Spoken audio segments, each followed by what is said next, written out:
지난 한 주간 동안에 한국 교회 안에는 한국 교회의 오적, 한국 교회를 병들게 하는 적폐 세력이 무엇인가에 대한 논쟁이 뜨거웠습니다.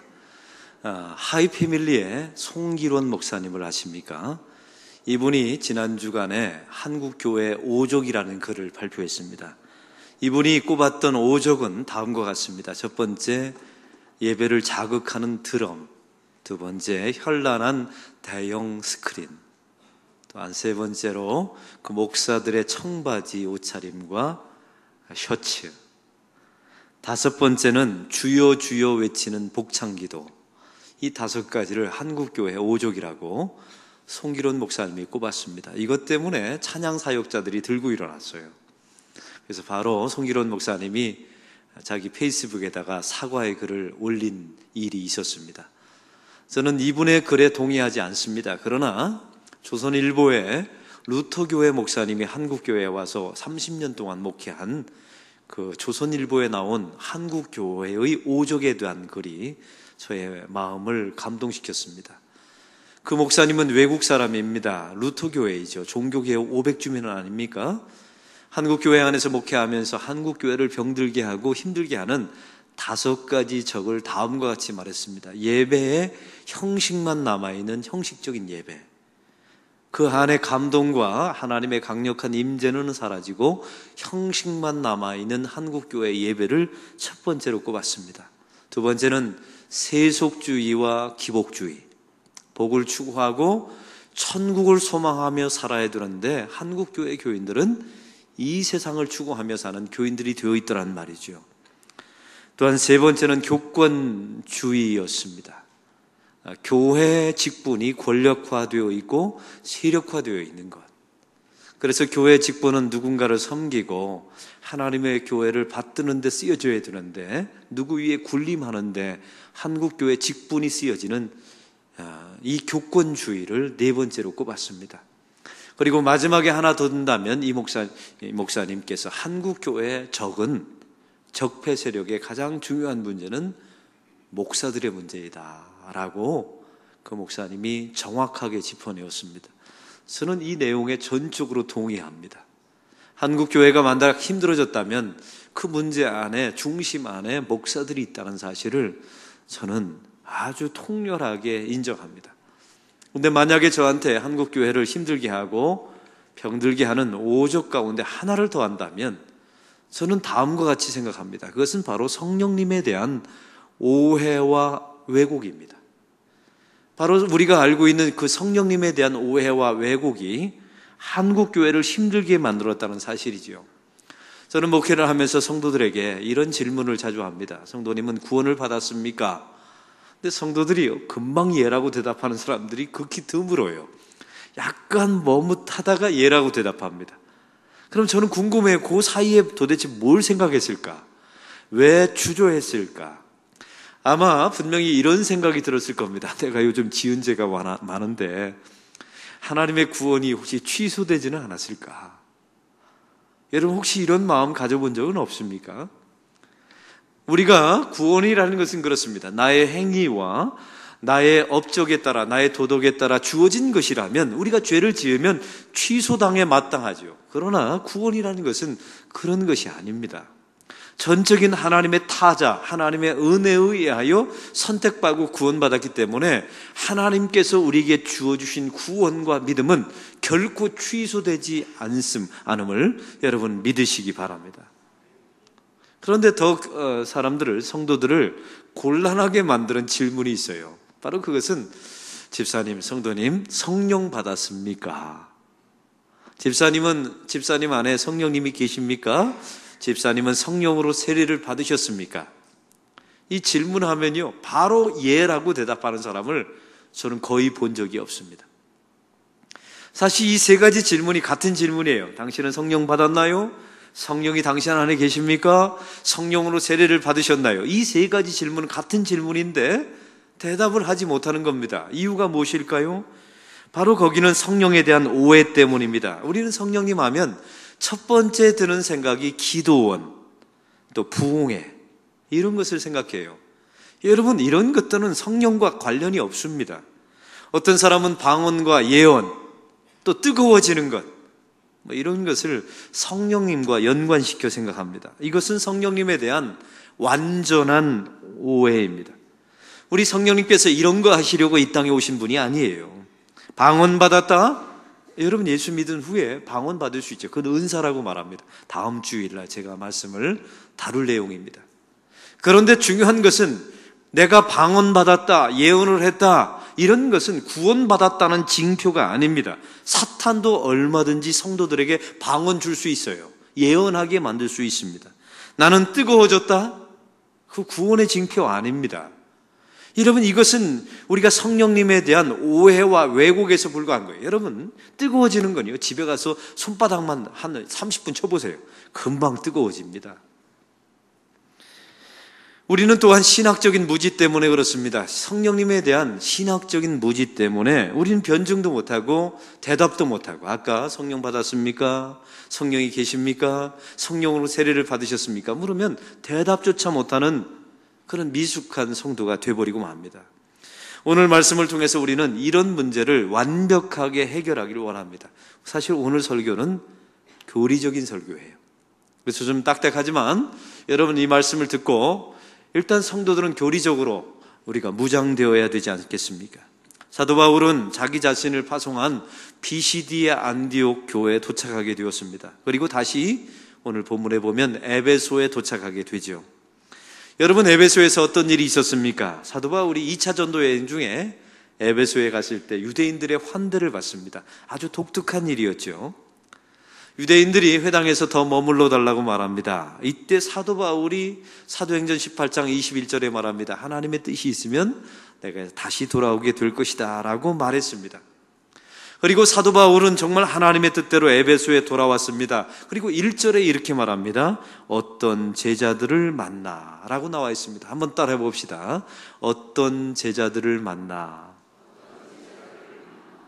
이 말씀에 보면 정관사 덜을 붙여서 그 제자라고 말하면 그것은 사도 바울의 제자가 되는 거예요. 그런데 오늘 본문에 어떤 제자라고 말하는 것은 바울의 제자가 아니었다는 말입니다. 한 번도 보지 못했던 사람들이에요. 바울이 만난 적이 없는 사람입니다. 이 어떤 제자들이 누구였냐면 바로 세례 요한의 제자들이었습니다. 세례 요한의 제자들은 세례 요한을 따라다녔죠. 그런데 세례 요한 자기의 스승이 헤롯 안티파스의 정적이 되어서 나중에 목베임을 당하게 됩니다. 이 세례 요한의 제자들은 스승 세례 요한에 의해서 예수님에 관해서 들었습니다. 예수님이 메시아이다, 예수님이 이 땅에 오신 하나님의 아들이시다, 이런 이야기를 다 들은 거예요. 그런데 문제가 한 가지 있었습니다. 세례 요한은 예수님의 십자가와 부활을 보지 못했어요. 왜냐하면 그 전에 예수님의 십자가 지기 전에 순교해 버렸기 때문에 그렇습니다. 바로 여기에 세례 요한의 제자들의 한계가 있는 겁니다. 예수님을 메시아로 알고 있어요. 지식적으로 말이죠. 그런데 이들은 예수님을 메시아로 믿지는 않았던 것입니다. 바로 에베소에서 사도 바울과 이 세례 요한의 제자들과 만나게 된 거예요. 세례 요한의 제자들 어디 누구와 많이 닮았지 않습니까? 우리 지난주에 배웠던 아볼로, 알렉산드리아 출신의 지식인이었습니다. 예수님에 대해서 많이 알았죠. 그러나 그는 물 세례는 받았지만 성령 세례는 받지 못했어요. 이 말의 뜻은 무엇이냐면 예수님에 대한 지식은 알아요. 그런데 예수님을 인격적으로 영접하지는 않았다는 말입니다. 내 인생의 주인이시요 내 인생의 하나님이십니다 라고 전적으로 예수님을 믿지 않은 습득교인에 불과했다는 말이죠. 오늘 세례 요한의 제자들이 그렇습니다. 에베소에서 바로 이런 세례 요한의 제자들과 사도 바울이 만난 겁니다. 이때 사도 바울이 에베소를 떠나기 전에 했던 말 기억나십니까? 하나님의 뜻이면 내가 다시 돌아오게 될 것이다, 이렇게 말했죠. 그리고 에베소에 돌아왔어요. 그럼 여러분에게 묻습니다. 에베소에 돌아오게 된 것은 누구의 뜻이라고요? 하나님의 뜻 가운데 온 겁니다. 그리고 에베소에 도착했을 때 제일 먼저 만난 사람이 바로 어떤 사람? 세례 요한의 제자들이었어요. 다시 말하면 이 세례 요한의 제자들과 우연히 만난 게 아닙니다. 하나님의 뜻 가운데 만나게 된 거예요. 바로 그 사이에서 사도 바울과 세례 요한과 사이에서 만남이 있습니다. 그리고 엄청난 신학적 주제가 갑자기 떠오릅니다. 그게 바로 사도 바울이 이 세례 요한의 제자들에게 묻는 질문 가운데 우리가 지금도 고민하고 우리가 헷갈려하는 그 신학적 주제가 담겨져 있었어요. 사도 바울이 세례 요한의 제자들에게 이렇게 묻습니다. 2절, 우리 다 같이 2절을 읽겠습니다. 이르되 너희가 믿을 때 성령을 받았느냐? 이르되 아니라 우리는 성령이 계심도 듣지 못하였노라. 여러분 한번 따라해 봅시다. 너희가 믿을 때 성령을 받았느냐? 이 질문을 한 겁니다. 여러분 이 질문을 잘못 번역하면 이렇게 됩니다. 너희가 믿은 후에 성령을 받았느냐라고 잘못 해석해요. 다시 말하면 먼저 예수님을 믿고 후에 성령님을 받는 것으로 해석합니다. 여러분 이것은 잘못 해석한 거예요. 사람들은 착각합니다. 우리가 저와 여러분도 마찬가지예요. 예수를 믿은 후에 더 열심을 내는 것, 바로 그것을 성령 받았다고 착각합니다. 아니요, 그런 것은 성령 받은 게 아닙니다. 내가 예수를 믿은 후에 언젠가 갑자기 뜨거워지는 것, 그것을 성령 받았다고 생각하는데 여러분 그런 게 아닙니다.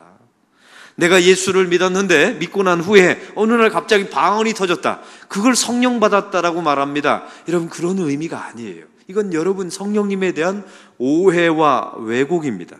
이건 문제는 이런 거는 내가 예수님을 믿은 후에 뜨거워지고 열심을 내고 방언받고 예언을 하고 누군가를 정성껏 섬기게 됐다면 그건 은사라고 말합니다. 그건 다음 주일날 제가 말씀을 다룰 거예요. 근데 오늘 말씀을 보십시오. 너희가 믿을 때 성령을 받았느냐? 이 말씀은 너무나 기가 막히게요, 시제가 똑같습니다. 너희가 믿을 때와 성령을 받았느냐가 시제가 같습니다. 먼저 믿고 나서 후에 성령을 받은 게 아닙니다. 동시에 일어났다는 뜻이에요. 내가 예수님을 믿을 때 이미 내 안에 성령님이 계신 겁니다. 아니, 내 안에 성령님이 계시기 때문에 나의 입을 통하여 예수님이 나의 구주시라고 믿게 된 것입니다. 할렐루야. 여러분, 그러므로 예수님을 믿는다는 말은 성령을 받았다는 말과 똑같은 겁니다.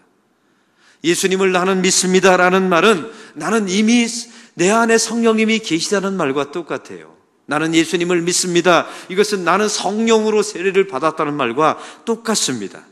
그래서 고린도전서 12장 3절은 이를 이렇게 말합니다. 들어보십시오. 또 성령으로 아니하고는 누구든지 예수를 주라 말할 수 없느니라. 사랑하는 성도 여러분, 저와 여러분의 입술을 통해서 예수님은 나의 구주십니다, 나의 하나님이십니다 라고 말했다면 그것은 동시에 여러분 안에 성령님이 계시다는 증거라는 것입니다. 여러분 성령님이 계시기 때문에 나의 입술을 통해서 예수님은 나의 주님이십니다, 나는 내 인생의 하나님이십니다 라고 고백할 수 있게 된다는 거예요. 여러분 베드로의 고백을 기억하십니까? 베드로가 예수님께 주는 그리스도이시요 살아계신 하나님의 아들입니다 라고 고백하죠. 이때 예수님께서 이렇게 말씀하십니다. 바요나 시모나, 내가 복이 있도다. 이를 알게 한 이는 내 안에 계신 하나님 아버지시라고 말합니다. 사람은요, 자기 노력과 의지로 예수님을 나의 구주, 나의 하나님이라고 고백할 수가 없어요. 내 안에 하나님 아버지가 계셔야 그분의 입술을 터지게 하시사 그 고백이 나오게 되는 것입니다. 그래서 너희가 믿을 때와 성령을 받았느냐는 동일한 시제로 다루어진 거예요. 회개도 마찬가지입니다. 세상 사람들이 죽었다 깨어나도 못하는 게 있어요. 여러분 교회 나오는 건 할 수 있어요. 사람들의 손에 이끌려서 교회 오는 건 다 할 수 있어요. 교회 다니다 보면 집사님도 될 수 있어요. 다 할 수 있어요. 심지어 예수를 안 믿고도요, 목사와 장로님도 될 수 있어요. 그러니까 한경기 목사님이 돌아가시면서 그랬다면서요. 예수들 잘 믿으십시오 라고 말했다면서요. 예수를 안 믿어도 얼마든지 직분 가질 수가 있어요. 그런데 예수를 믿어야만 되는 일이 있어요. 그게 바로 회개인 겁니다. 우리 교회 집사님 한 분이 계세요. 이 집사님은 교회 10년 다녔어요. 참 오래 다녔죠. 그리고 10년 다니다 보니까 집사하라고 해서 집사님을 주셨어요. 그래서 이분은 처음에 집사를 하는가 보다, 집을 사라는가 보다 이렇게 생각해서 그냥 집사, 뭐 어느 의미인지도 모르고 그냥 집사를 받은 거예요. 10년을 다녔어요. 근데 어느 날 이분이 저한테 이러는 겁니다. 목사님이 회개하라고 하는데 목사님, 저는 왜 회개가 안 되는 겁니까? 제가 그렇게 나와서 교회를 10년 동안 다녔는데 내가 죄인이라는 사실을 모르겠대요. 심각하게 하나님 앞에 나와서 나의 죄를 하나님 앞에 통해 자복하며, 하나님, 저는 불가능한 존재입니다. 나 스스로 나를 구원할 수 없습니다. 내가 행한 것은 죄밖에 없습니다. 이런 심각한 고백을 단 한 번도 해본 적이 없답니다. 제가 그 집사님에게 뭐라고 말했는 줄 아세요? 집사님은 교회는 다녔지만 예수님을 믿은 건 아닙니다. 참 힘든 이야기지만 목사가 그 대답을 해서, 당신 안에는 성령님이 안 계십니다. 당신은 예수를 믿는 사람이 아닙니다. 우리가 노력한다고 해서 회개가 터져 나오는 게 아닙니다.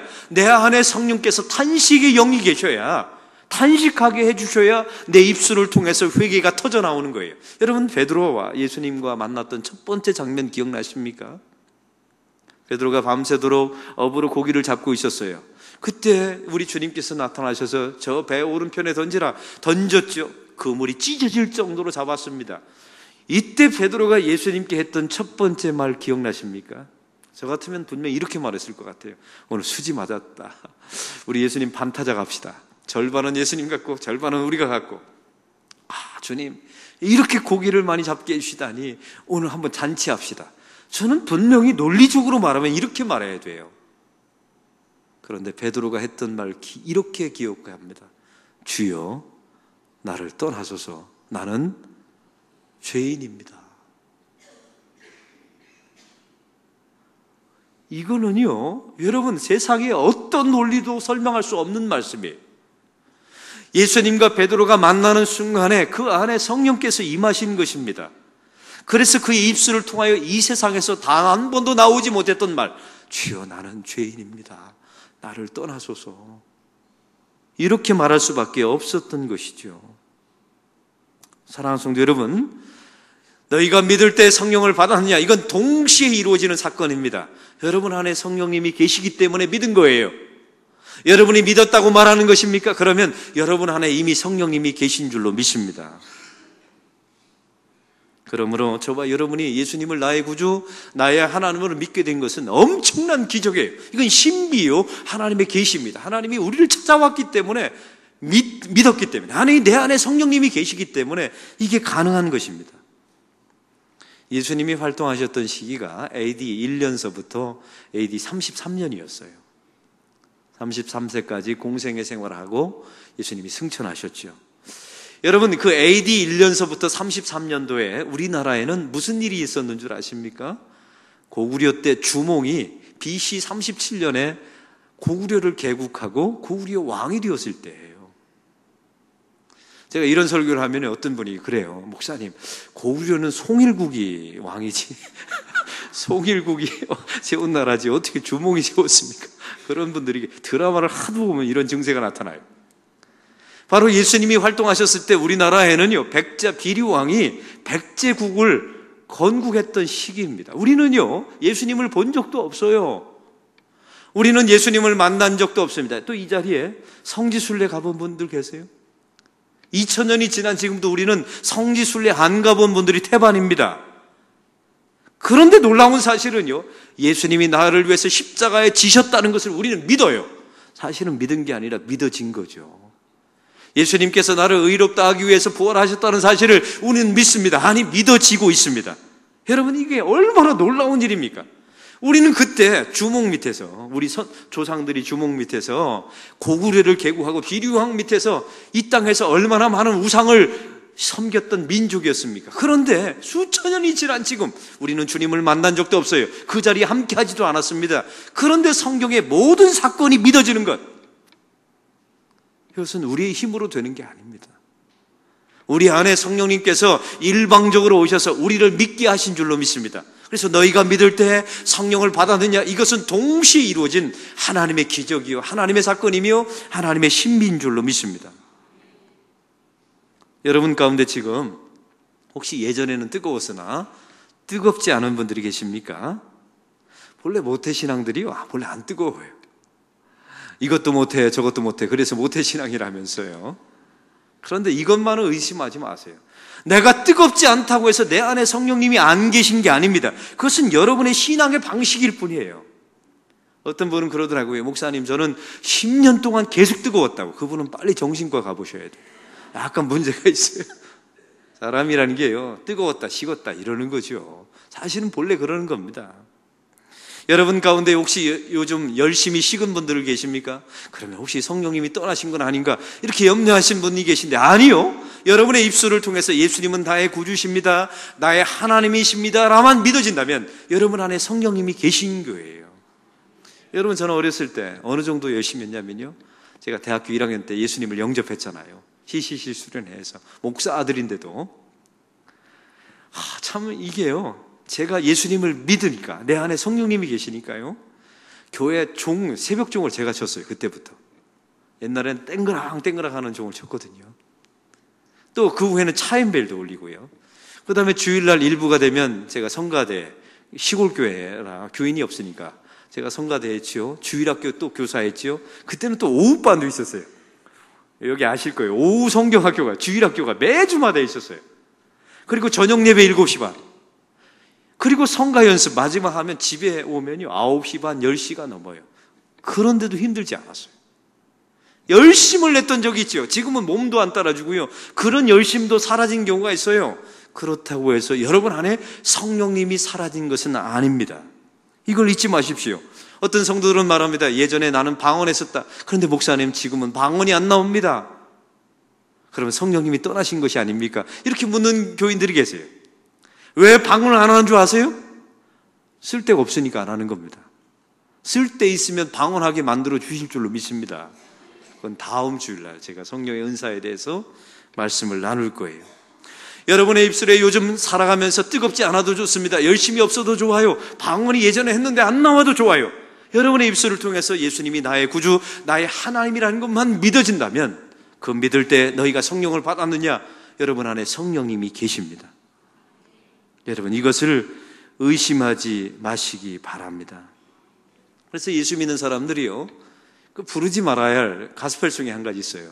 이 기도원에 가면 이 노래를 많이 부르는데, 성령 받아라, 성령 받아라, 예수님이 말씀하시니, 이 노래는 믿지 않는 사람들이 부르는 거예요. 혹시 여러분 가운데 예수 믿는 사람들은 그 찬양을 부르시지 마시고 후렴만 부르세요. 성령 받았네, 성령 받았네. 그 후렴을 부르는 거예요. 오늘 우리가 불렀던 191창처럼 성령이 계시네, 계시네, 내 안에 계시네라고 노래하시는 저와 여러분이 되기를 바랍니다. 세례 요한의 제자들 보십시오. 예수님에 대해서 들은 사람들이에요. 근데 이들의 지식은 지식에 불과했던 겁니다. 예수님을 믿은 게 아니었어요. 그러므로 그들 안에 성령님이 계시지 않았죠. 이때 사도 바울이 이렇게 합니다. 5절의 말씀을 한번 다 같이 읽겠습니다. 그들이 듣고 주 예수의 이름으로 세례를 받으니. 여러분, 이 말씀은요, 이제 안수하고 주 예수의 이름으로 세례를 사도 바울이 베풀었죠. 그 세례 요한의 제자들에게. 근데 이 말씀은요, 우리가 단순히 어떤 지금으로 말하면 주일날 드려지는 세례 예식을 베풀었다, 그런 의미가 아니에요. 주 예수의 이름으로 세례를 베풀었다라는 본래 신학적인 의미는 이 순간에, 안수하는 순간에, 세례를 주는 순간에 이 제자들이, 세례 요한의 제자들이 예수님을 나의 구주, 나의 하나님으로 영접하게 됐다는 의미입니다. 어떻게 영접하게 되었을까요? 동시에 믿는 순간에 성령이 임하신 거예요. 아니, 성령이 임하셨기 때문에 믿게 되신 겁니다. 바로 이 사건이 벌어지게 된 겁니다. 그래서 사도 바울의 세례와 안수를 통해서 하나님의 영, 성령께서 임하시게 된 거죠. 그래서 6절은 이렇게 말합니다. 6절을 읽겠습니다. 바울이 그들에게 안수하매 성령이 그들에게 임하심으로 방언도 하고 예언도 하니. 안수하는 순간에 성령이 임했죠. 아까 예수의 이름으로 세례를 베풀었습니다. 그 말의 의미는 예수님을 영접할 때 성령이 임했어요. 동시에 임한 겁니다. 아니, 성령이 임하셨기 때문에 그들이 주 예수의 이름으로 세례를 받고 예수님을 영접하게 된 줄로 믿습니다. 사랑하는 성도 여러분, 여러분은 예수님을 영접하셨습니까? 여러분 안에 성령님이 계신 줄 믿으시기 바랍니다. 여러분 안에 성령님이 내주하심을 믿으시기 바랍니다. 여러분은 성령으로 세례를 받았습니다. 성령을 받았느냐라고 물으면 예. 여러분 안에 성령님이 계십니까? 여러분은 성령으로 세례를 받으셨습니까?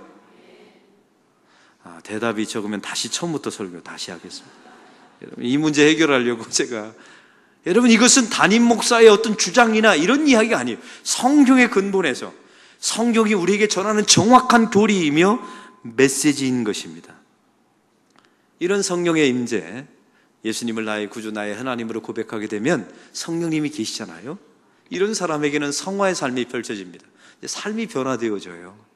완벽하게 변화되지는 않지만 점차 변화되어지는 것 몇 가지를 소개합니다.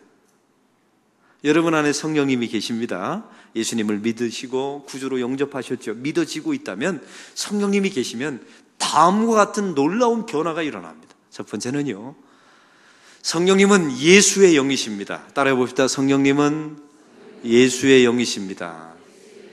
여러분, 이것의 신학적인 의미는 이렇습니다. 예수의 영이시라면 이 성령님의 역할은 예수님을 드러내고 높이는 거예요. 그래서 저와 여러분이 예수님을 나의 구주, 나의 하나님으로 믿었습니다, 이렇게 고백하고 죽을 때까지 살아가는 동안에 여러분이 지금까지 나 자신을 자랑하고 나 자신을 드러내요. 어떤 경우는 그렇죠. 나 때문에 내가 성공한 거야. 여기까지 온 것은 내가 노력을 많이 하고 내가 교회를 섬겼기 때문이야. 이건 자기 숭배교를 믿는 사람이에요. 근데 예수님을 진짜 믿고 동시에 그 안에 성령님이 계신 사람들은 놀라운 변화가 일어납니다. 예수님을 드러내요. 예수님을 높입니다.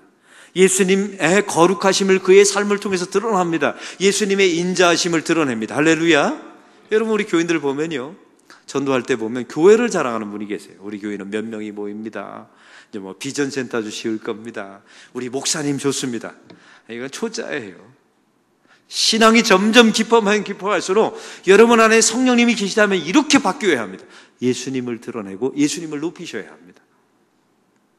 저는 교회를 오래 다니고 교회에 직분이 있고의 문제가 아니에요. 어떤 교회를 보면요, 50년, 40년, 50년 교회를 다녔는데 말만 하면 자기 자랑, 말만 하면 자기를 드러내고 자기의 존재를 과시하고, 이건 미숙한 겁니다. 제가 그런 분들을 보면 항상 이런 기도해요. 하나님은 저는 저렇게 늙지 않게 해주세요. 저건 저주이며 비극이잖아요. 내 안에 성령님이 계시면, 예수님을 믿었잖아요. 그러면 내 안에 성령님이 계시잖아요. 그 성령님은 예수의 영이에요. 그러면 예수님을 드러내고 높여야 되는 것 아닙니까? 입만 열면 예수님이 하신 겁니다. 예수님 덕분이지요. 예수님 만나서 수지 받은 겁니다. 제가 영광이지요. 이건 예수님의 기적입니다. 이런 말을 해야 되는 것 아니에요? 여러분, 테니스 치면요, 너무 놀라운 성적이 나올 때 대부분의 사람 이건 재수야라고 그래요. 당신 놀랍습니다 하면 이건 재수입니다. 그때마다 예수 믿는 사람들은 이렇게 말해야 돼요. 이건 예수님의 은혜입니다. 할렐루야. 여러분, 그렇게 해서 여러분의 삶이 바뀌어 가야 돼요. 왜? 우리 안에는 성령님이 계시니까요. 또한 두 번째 변화가 일어납니다. 여러분, 성령님은 이 땅에 오셨습니까? 디아스포라, 핍박받고 고난받는 제자들이 다 흩어지게 되었지요. 고난당하고 고골방에 숨고 순교당하는 상황 속에 있었어요.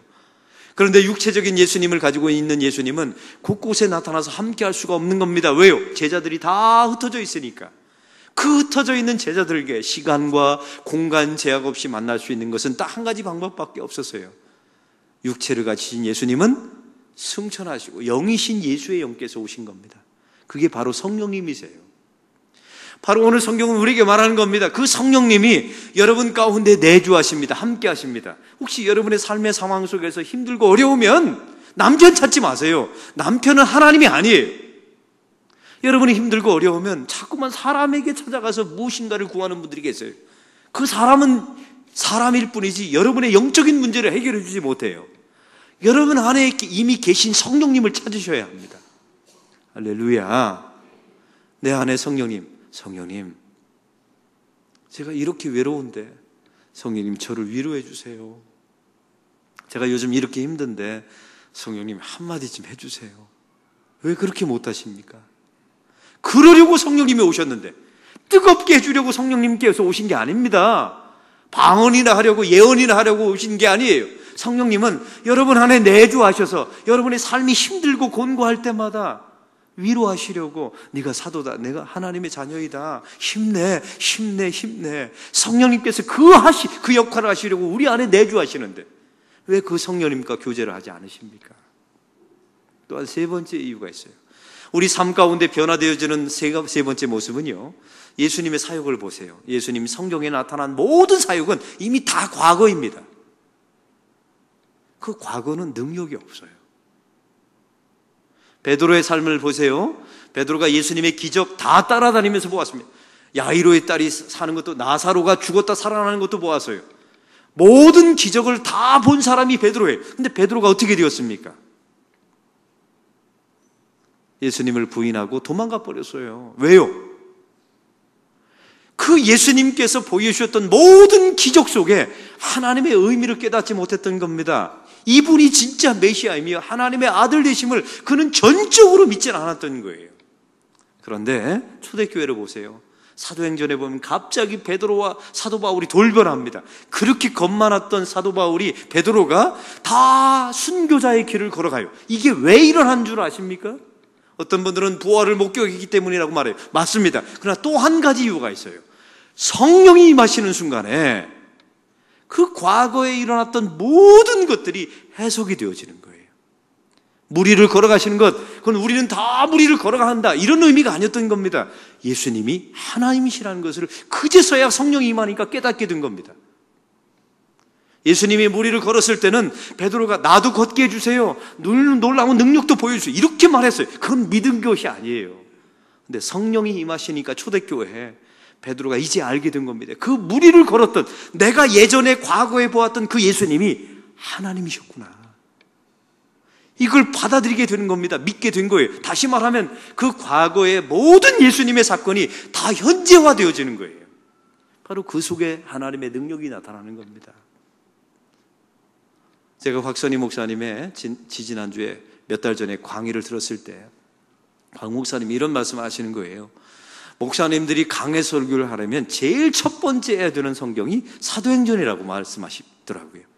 그래서 왜 그럴까? 제가 요즘 사도행전을 강의하고 있으니까 이런 말씀을 하시는 겁니다. 왜냐하면 사도행전이라는 것은 과거에 일어났던 예수님의 모든 사역과 기적과 모든 사건이 현재화된 거예요. 다 그렇게 겁 많았고 도망 다녔던 베드로가 갑자기 돌변해서 순교자의 길을 걸어가는 그 복음의 현재화, 생명의 현재화, 능력의 현재화가 나타난 그 장면이 사도행전이거든요. 왜요? 성령이 임하시면 그 과거의 모든 예수님의 사건이 해석되어지고 나의 사건이 되고 현재화되는 역사가 일어날 줄로 믿습니다. 여러분, 그래서 성령의 사람들은 이렇게 고백하죠. 예수님이 십자가에 못 박혔을 때 나도 그 자리에 있었습니다. 그리고 나도 함께 십자가에 못 박혀 죽었습니다. 왜 그런 표현을 한 줄 아세요? 아무나 하는 게 아니에요. 성령이 임한 사람만 그 말을 할 수 있는 겁니다. 예수님이 부활하셨을 때 나도 그 자리에 있었습니다. 나도 그 자리에서 부활할 줄로 믿습니다. 이게 보세요. 이게 다 과거의 사건이지만 이게 현재화되어서 우리 삶 속에 능력으로 나타납니다. 성령님은 이래서 오신 거예요. 그리고 네 번째, 성령님이 임하시면 우리를 일꾼으로 삼으시는데, 그래서 필요한 연장과 도구를 주세요. 그게 바로 은사입니다. 그 은사 가운데 예언이 있고 방언이 있고 통변이 있고 섬기는 게 있고 가르치는 자가 있고, 그건 다음 주에 나누도록 하겠습니다. 사랑하는 성도 여러분, 이제 말씀을 맺습니다. 여러분에게 묻습니다. 여러분은 성령을 받으셨습니까? 적으면 처음부터 다시 할 겁니다. 여러분 안에 성령님이 내주하십니까? 여러분 성령으로 세례를 받으셨습니까? 그런 사람에게는 다음과 같은 삶의 변화가 반드시 일어나셔야 합니다.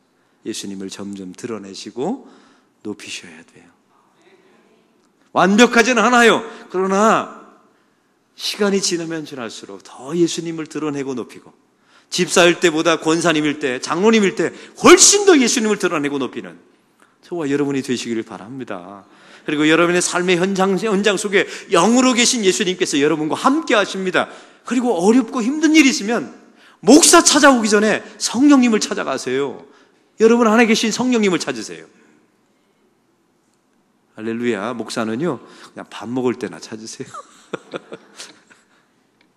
제가 여러분에게 해줄 수 있는 한계가 있어요. 여러분 내주하시는 그 여러분이 직장에 있든 가정에 있든 삶의 현장에 있을 때 내주하시는 여러분 안에 계신 성령님을 찾으세요. 그리고 그분과 교제하십시오. 과거의 모든 역사적인 사건, 베드로 다 도망다니고 부인했지만 현재화될 때 그는 능력이 되어서 순교의 길을 걸어가게 됩니다. 이런 현재화되는 역사가 일어나게 될 줄로 믿습니다. 그리고 성령이 주시는 은사를 가지고 마음껏 주의 몸된 교회와 성도를 섬기는 근사한 성도가 될 줄로 믿습니다. 하나님 아버지, 오늘 말씀을 통하여 너희가 믿을 때 성령을 받았느냐? 세례 요한의 제자들에게 사도 바울이 물었습니다. 이것은 예수를 믿고 난 후에 성령을 받는 것이 아니라 예수를 믿는 순간에 성령을 받고 동시에 일어난 일이라고, 성령을 받았기 때문에 예수님을 주라 고백할 수 있는 것이라고 말했던 것입니다. 하나님, 우리가 이 땅에 살아가면서 힘들까 봐, 어려울까 봐 우리 삶의 현장에 성령님께서 내주하심을 감사드립니다. 예수의 영이신 예수님을 높여드리게 하시고, 그리고 과거의 모든 이 복음적인 사건들이 오늘 성령님으로 인하여 현재화되는 놀라운 능력이 나타나게 하여 주시옵소서. 예수 그리스도의 이름으로 기도하옵나이다. 아멘.